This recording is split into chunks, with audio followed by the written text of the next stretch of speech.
لوگوں میں رمضان کے حوالے سے ایک بڑی غلط فہمی پائی جاتی ہے کہ رمضان کے مہینے میں جس کی وفات ہوئی تو چونکہ جہنم کے دروازے بند ہوتے ہیں وہ جہنم جا ہی نہیں سکتا، جنت کے دروازے کھلے ہوتے ہیں تو وہ جنت میں داخل ہو جاتا ہے اور کوئی حساب کتاب نہیں ہوتا اور اس کے گناہ معاف ہو جاتے ہیں۔ اگر لوگوں کی حد تک بات ہوتی تو معاملہ آسانی سے حل بھی ہو جاتا، لیکن ممبر و محراب سے، سٹیج سے، مختلف عالمات سے جب یہ بیان کیا جاتا ہے کہ رمضان میں فوت ہوا تو بخشا بخشایا، کیا خوش قسمت موت ہے جو رمضان میں آئی ہے، اور یہ بڑی خوش قسمتی کی بات ہے۔ چونکہ معاملہ شریعت کا ہے تو کسی کی رائے اہمیت نہیں رکھتی، خواہ ان کے فرقے میں مشہور ہو، ان کے بڑے بزرگوں کی باتیں ہوں یا ان کے مولوی نے کہا ہو۔ آئیے اس حوالے سے مشہور روایات کا جائزہ لیتے ہیں کہ ان کی کیا حقیقت ہے۔ یہ کہا جاتا ہے کہ جو خوش نصیب مسلمان ماہ رمضان میں انتقال کرتا ہے اس کو سوالات قبر سے امان مل جاتی ہے، عذاب قبر سے بچ جاتا ہے اور جنت کا حقدار بن جاتا ہے۔ دلیل اس کی حضرات محدثین کا قول ہے جو مومن اس مہینے میں مرتا ہے وہ سیدھا جنت میں جاتا ہے، گویا اس کے لیے دوزخ کا دروازہ بند ہے، اور حوالہ انیس الواعظین کا دیا جاتا ہے۔ یاد رہے کہ محدثین کی طرف یہ قول غلط منسوب کیا گیا ہے۔ انیس الواعظین معلوم نہیں کس کی کتاب ہے، اس نام کی کتاب ایک شیعہ کی بھی ہے۔ اگر اسی کتاب سے یہ منقول ہے تو اہل تشیع کی کتب کا کوئی اعتبار نہیں،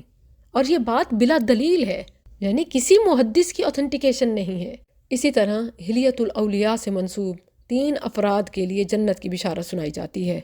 کہ عبداللہ بن مسعود رضی اللہ عنہ سے روایت ہے، فرمان نبوی ہے، جس کو رمضان کے اختتام کے وقت موت آئی وہ جنت میں داخل ہوگا، اور جس کی موت عرفہ کے دن یعنی 9 ذی الحجہ کے ختم ہوتے وقت آئی وہ بھی جنت میں داخل ہوگا،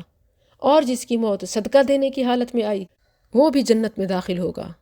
اس روایت کے حوالے سے یہ بات جان لیں کہ یہ روایت سخت ضعیف ہے، اس کی سند میں نصر بن حماد ایک راوی ہے، یہ متروک ہے، امام ابو حاتم نے اسے متروک الحدیث کہا ہے، اور بعض محدثین جن میں امام ابن معین رحمہ اللہ بھی ہیں انہوں نے اسے کذاب کہا ہے، یعنی سخت ترین جھوٹا، جو جھوٹی روایات بیان کرنے میں مشہور ہے۔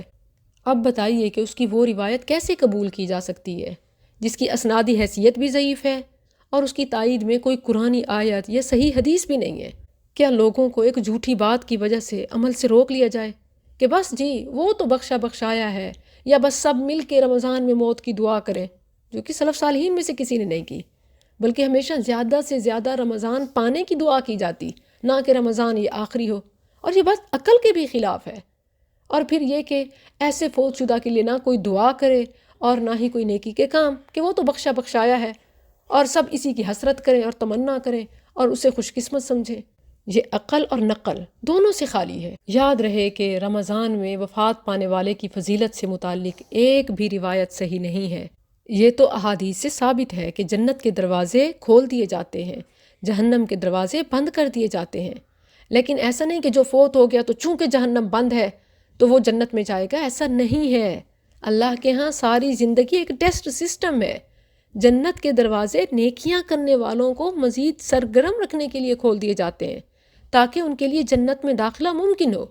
مگر جو پھر بھی داخلے والے کام نہیں کر سکا وہ صرف اس مہینے میں مر جائے، جنت داخل نہیں ہو سکے گا۔ اور جہنم کے دروازے بند کر دیے جاتے ہیں تاکہ اہل ایمان گناہ سے دور رہیں اور وہ ان دروازوں سے داخل نہ ہوں۔ اب جو پھر بھی عمل نہ کرے اور اس کی موت ہو جائے تو ایسا نہیں ہے کہ وہ جہنم سے بچ جائے گا۔ یاد رکھیں دین ساری زندگی عمل کرنے کا نام ہے، اور اسی پر موت آئی تو جنت ہے، پھر خواہ وہ رمضان ہو یا غیر رمضان۔ آپ خود سوچیں کہ رمضان میں تو بہت سے کافر، منافق اور مشرک، حتیٰ کہ ابو جہل جو غزوہ بدر میں رمضان میں مرا، تو کیا وہ صرف رمضان میں فوت ہونے سے جنت میں چلا گیا کیونکہ جہنم کے دروازے بند تھے؟ یہ عجیب بات ہے کہ ایک ایسی حدیث کو کہ جو عمل کی موٹیویشن کے لیے ہے، اس کو عمل کے چھوڑنے کے لیے اور خالی بلا حساب جنت جانے کے لیے سمجھ لیا۔ جنت کے دروازے رمضان میں کھلے ہوتے ہیں، جہنم میں بند ہوتے ہیں، اس کا مطلب یہ بالکل نہیں ہے کہ جو رمضان میں فوت ہوگا وہ جنت میں بغیر حساب کے داخل ہو جائے گا۔ جنت میں بغیر حساب کے وہی لوگ داخل ہوں گے جن کے بارے میں رسول اللہ صلی اللہ علیہ وسلم نے فرمایا، کون سے لوگ؟ جو دم نہیں کراتے، اپنے جسموں پر داغ نہیں لگواتے، وہ فال نہیں نکالتے، وہ اپنے رب پر توکل کرتے ہیں، اس کے ساتھ وہ تمام واجب کام بھی کرتے ہیں، تو فرمایا وہ بلا حساب جنت داخل ہوں گے۔ اور جسے اللہ چاہے گا معاف کرے گا، جسے چاہے گا جہنم بھیجے گا۔ اور اس سب کے پیچھے انسان کے عملوں کی کہانی ہے، زندگی کی کہانی ہے۔ دین میں کوئی شارٹ کٹ نہیں ہے کہ فلاں تسبیح فلاں وظیفہ اتنی بار پورا کر لو، 1,24,000 بار بھی 1,20,000 یا 1,00,000 کلمہ پڑھ لو، مردے کو بخشوا لو۔ غیر شرعی ایصال ثواب کے طریقوں سے اپنوں تک کھانا پہنچوا دو، ختم دلوا دو، ثواب پہنچا دو۔ دین کسی کے ہاتھ کا کھلونا نہیں ہے۔ یہ میرے اور آپ کے کہنے سے کوئی جنتی یا جہنمی نہیں بن جاتا، بلکہ جو بغیر علم کے کہے گا وہ اپنی جنت کو حرام اور جہنم کو واجب کر لے گا۔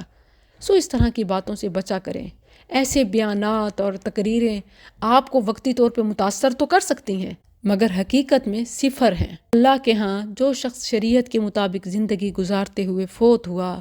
وہ پھر خواہ شعبان میں فوت ہو یا شوال میں جنتی ہے، مگر نہ رمضان میں وفات بھی جنت میں داخل نہیں کر سکتی۔